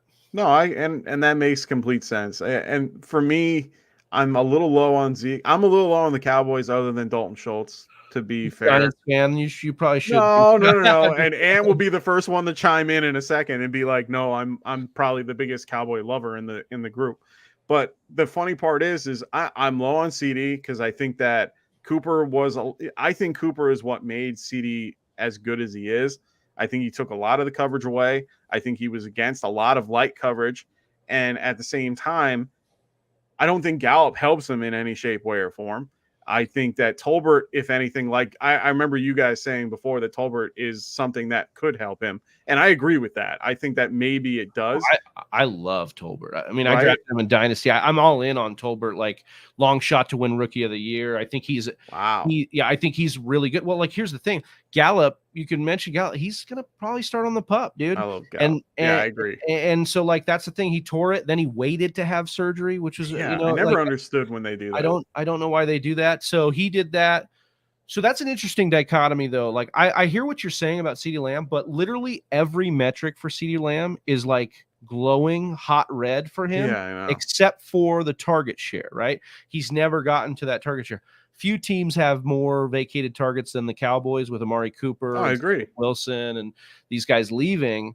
So it's really going to be about how much they give CeeDee Lamb. You're right. How much coverage can be dictated the other way. But again, it's a reason why I love Dalton Schultz. I love the backs.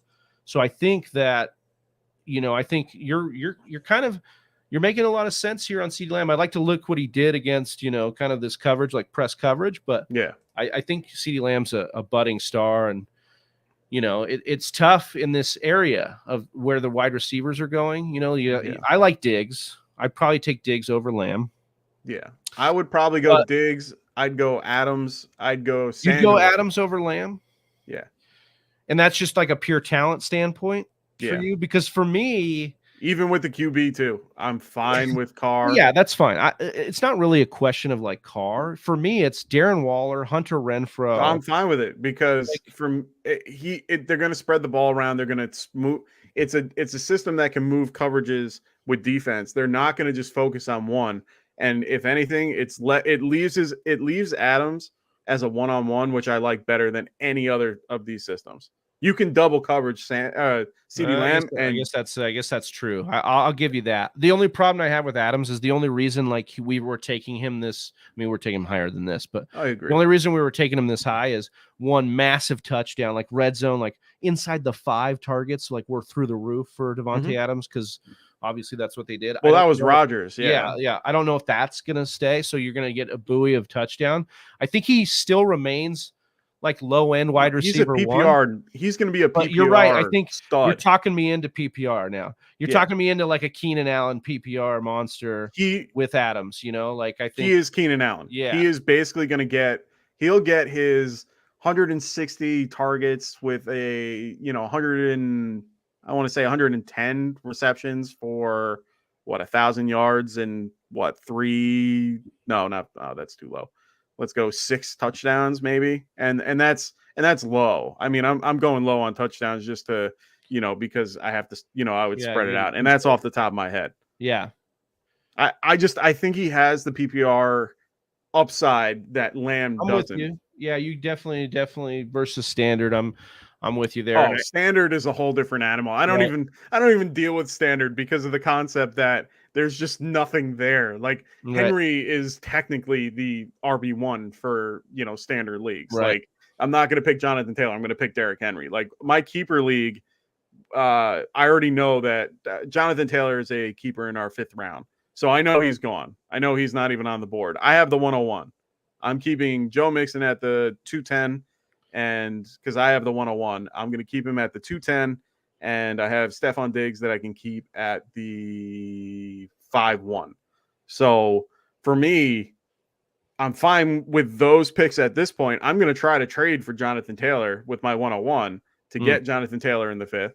And I can have Joe Mixon, Jonathan Taylor, and then pick whoever I want in the 3rd round after that. But I have options. And for me, Derrick Henry in our league is the 101 for that. So I have to figure out what I want to do in general, because I think I'll have the option of, Najee, Cook, and Fournette at 101, and I rather go with Henry. It just absolutely makes sense. So then I can go Henry and Mixon. I have options. Yeah, but plethora of riches here. I guess I want to come really back quickly to the CeeDee Lamb thing, only because I think it's the argument of like upside. We were talking with CMC.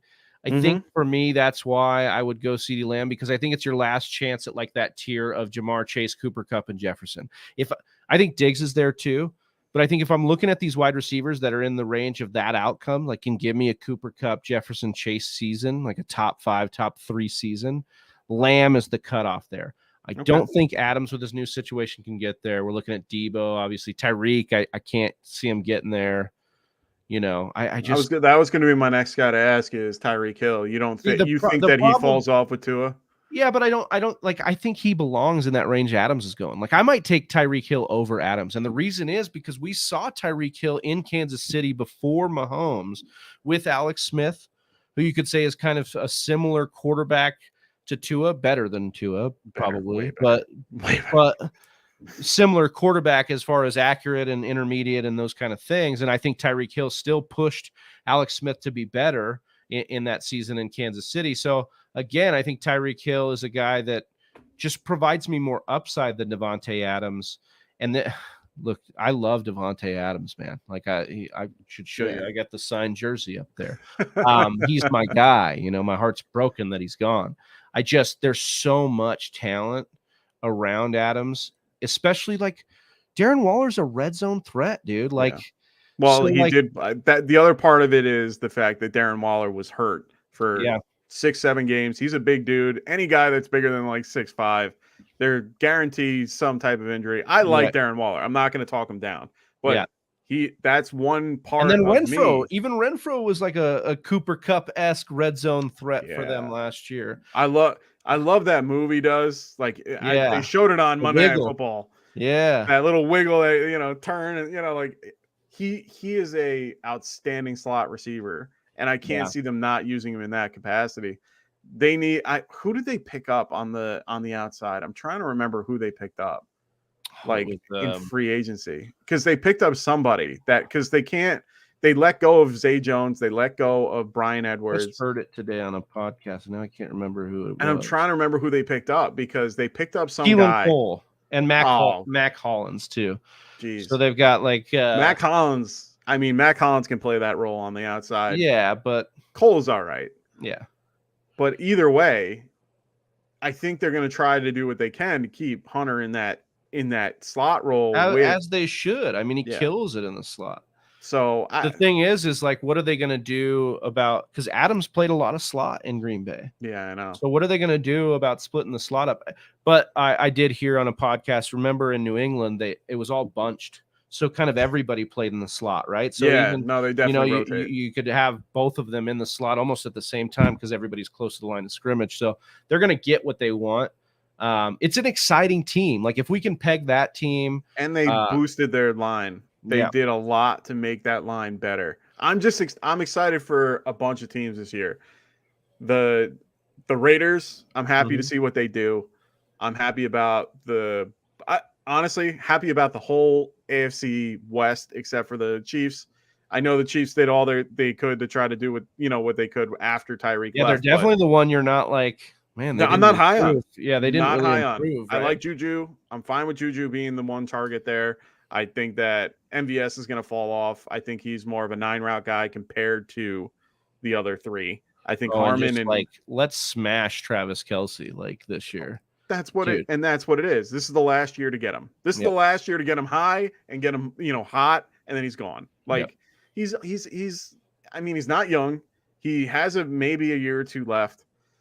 I mean, if you're going to trade him in Dynasty, do it now. Like him and Henry are my 2 biggest conversation pieces.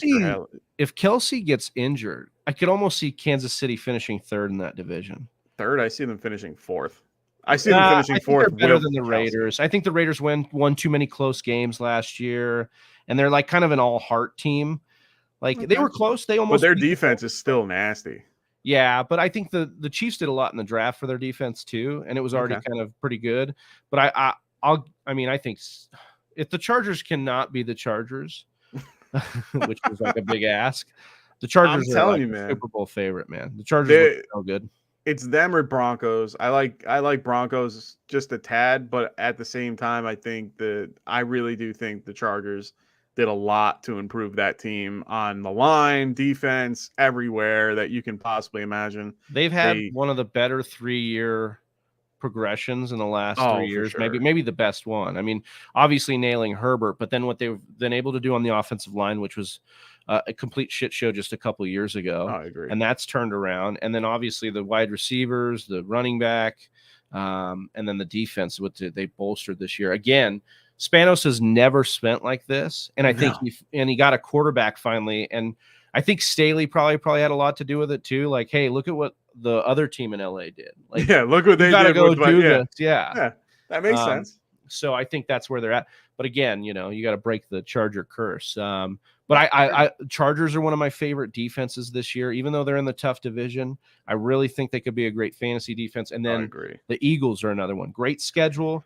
They've increased a lot of talent-wise. I love Jordan Davis. Jordan Davis was huge. It felt so bad. Bradbury. I just think they've got a lot of talent on Fletcher Cox, man, obviously, and then on a lesser note for him, because he's definitely still good, but that's why they picked up Jordan Davis to begin with. But now if you could pair him with pair him with it, for sure. And honestly, another team that I'm looking at that I like the Jets this year. I want to see them do well. They did so well in the draft. They did so well in the offseason. They picked the right guys. They have all these pieces that can really work out. And the main person to make it go well is Zach Wilson. And after last year, everyone has PTSD and they don't know what's going to happen with this kid. It's crazy. Good. We had Dave on a couple weeks ago, Dave Kluge from Football Guys, and I was just trying to press him on, what to do with Zach Wilson. I loved Zach Wilson's tape the most out of that quarterback class. I thought he threw off platform phenomenally.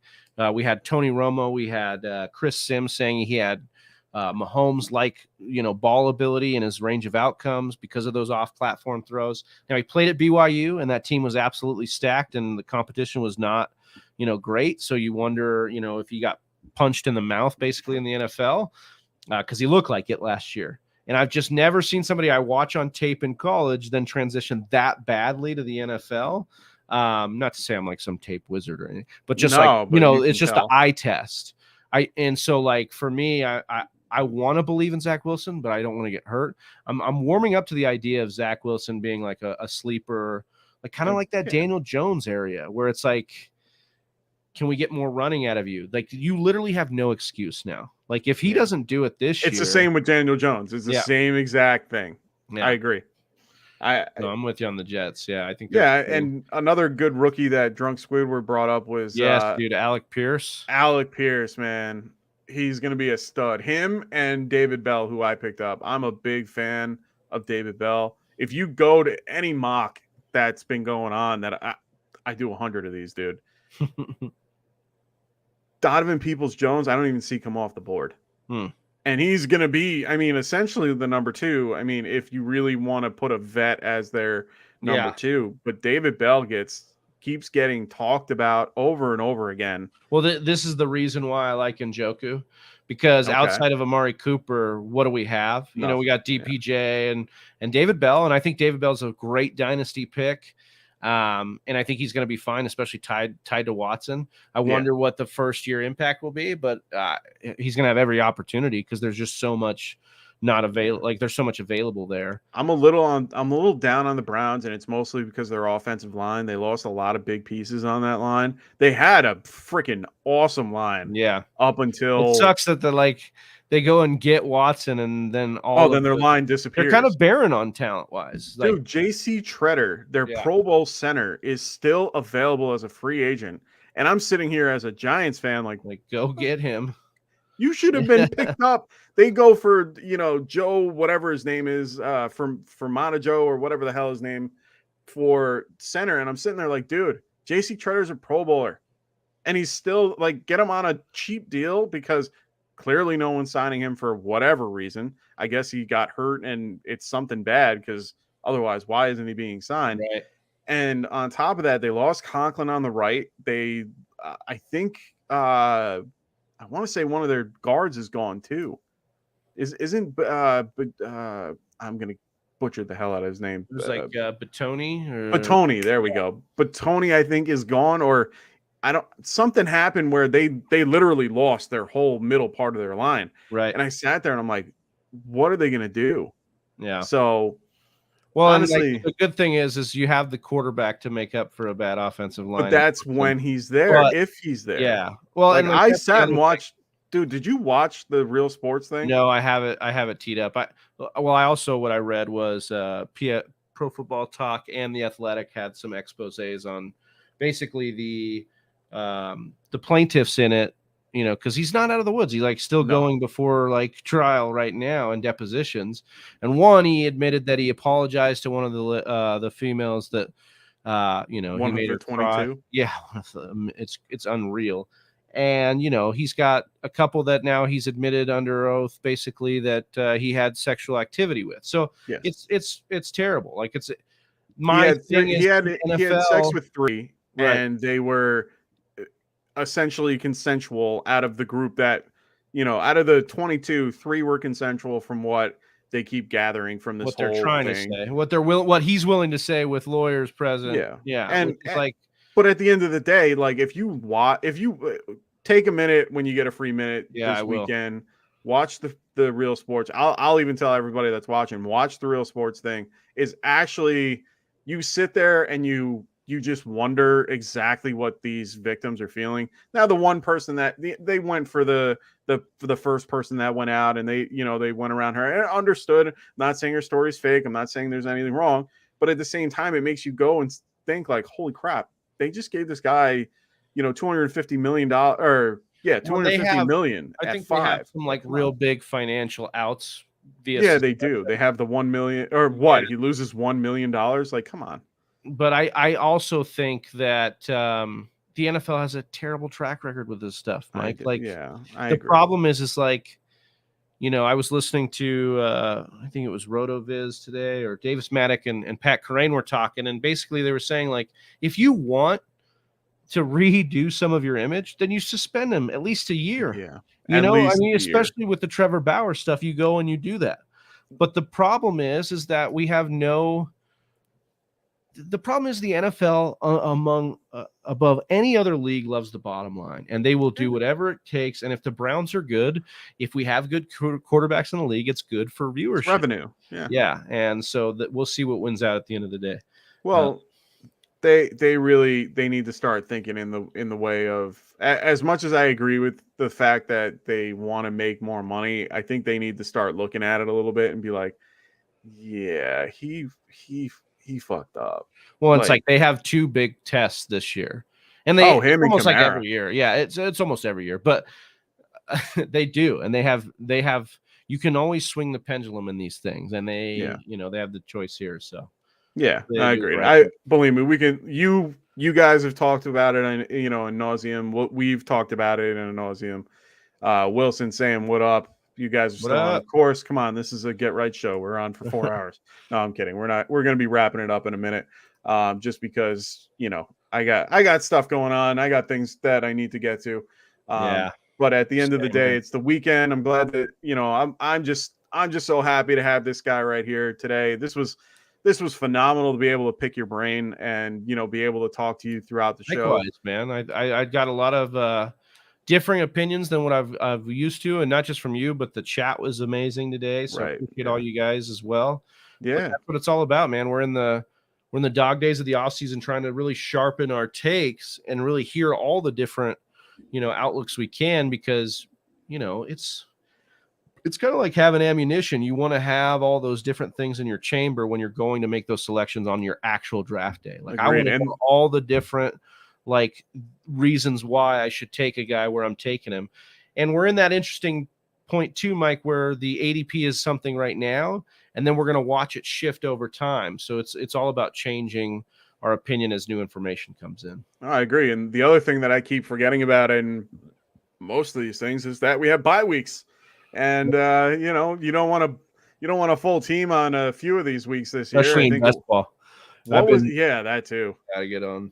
I mean, like bye weeks for even I think it's weeks 9, 14, and Apocalypse, baby. Dude, there's 3 of them. Yeah. And they have 1 week where there's none.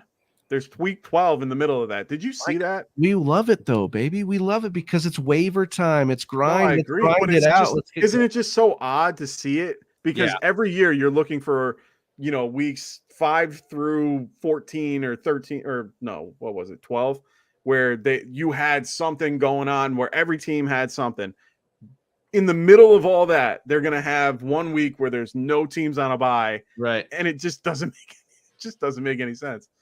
So it is what it is. I'm excited for that. And either way, whenever I draft my teams, I like to be a little bit, I like to figure out the weeks and not, if I'm in there where I can go with, if I have 2 guys that I really like and one has the bye week on this week and another week, and I had a guy that was off, I'm going to go for the guy that, works with my schedule more than, most of the time, unless it's big upside, Yeah, that's the caveat, right? We, not to get too deep down this hole, but believe me, it's 1 week, it's 1 week out of that season. And now I understand that, but I kind of want to get a guy that's going to give me the league winning upside. I agree. I'm not going to, if I'm between 2 lukewarm guys, sure. Yeah, for sure. No. So Anthony's going, what up, Wilson? Big thanks to Big Trav. Great show, guys. Likewise, we appreciate it. Thank you for checking.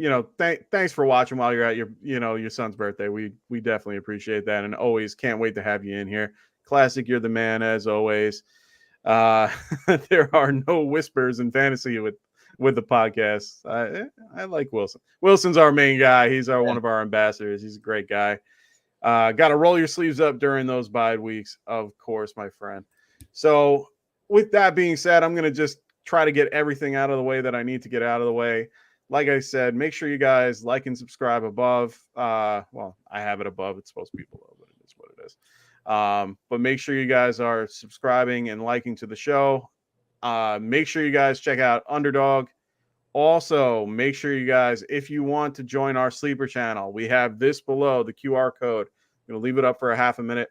Make sure you guys just put your phone up. You can join. If you don't already have sleeper, this will get you to it. Download the app. It's probably one of the best platforms. This is a free, thing that I'm doing here. They do not tell me to do this. Sleeper is probably one of the better ones. Unfortunately, the footballers have an exclusive deal on this, so we can't even get anything from that. But either way, make sure you guys check out Sleeper. They're probably one of the best platforms for most fantasy football, probably the best for mock drafts. I do all of them on this. I haven't used Yahoo and ESPN in years. Yeah. So definitely if I don't have to. Exactly. So check them out. I'm always in there. I'm always in the mock rooms and all that stuff. So make sure you guys download this. Check out the description below. Make sure you guys check out the description for Trav himself. He's got their group in there as well. Make sure you guys check them out. The Fantasy Whisperers. You guys are on Mondays and Thursdays, correct? Yeah, off season. That's our grind right now. We might be adding another show as the season picks up. And then during the season, man, you want to make sure you're subscribed. We do watch parties for all the primetime games, waiver shows. We do news and note shows. And then Sunday mornings, we're looking at not just doing the lineup show, but watching Red Zone with you guys. Ooh. And, kind of reacting to all the fantasy points that are scored that day and the big news. So that should be a lot of fun this year. Oh, that's awesome. Yeah, I try to do a Sunday morning show. There's just about 100 of them going on it from 11 o'clock to about 1. So I try to get to be on the show and then be in other ones where you're trying to get your own advice. That's the real grind. Oh, for sure. And I sit there and I get 100 questions going through the chat. And I'm like, which one do I want to have? So believe me, it gets crazy. So make sure you guys like and subscribe to us, of course, but make sure you guys like and subscribe to them as well. Fantasy Whisperers, they do great things. I've been listening for the last few weeks and enjoying everything they've had to say. I'm just really happy to be on here with Trav, and I appreciate it, man. Thank you for coming on. Anytime, man. This was fun. So we'll have to do it again soon. Oh, for sure. I'd definitely love to have the rest of you. We have, obviously people mock. We've been on the mock game for a long time. We know the fans love it. We do a mock draft marathon every summer. So every July we go live for 24 hours on YouTube, mock drafting 1 mock per hour. So we're definitely going to have maybe Mike and Anthony on for you guys. We'd love to get you for an hour slot on that. So we'll be in touch on that. But would love to get everybody over there. So and let me know, man. I'm down. Let's keep it up. Let's keep growing it. Yes, sir. So thanks, everybody. I hope everyone enjoys their Memorial Day weekend. We will be back on Tuesday to do grades. Trav did his grades for the group that we have, so make sure you guys check out the rest of the show. And otherwise, we will see you Tuesday. Have a great weekend. See you soon, guys. Later.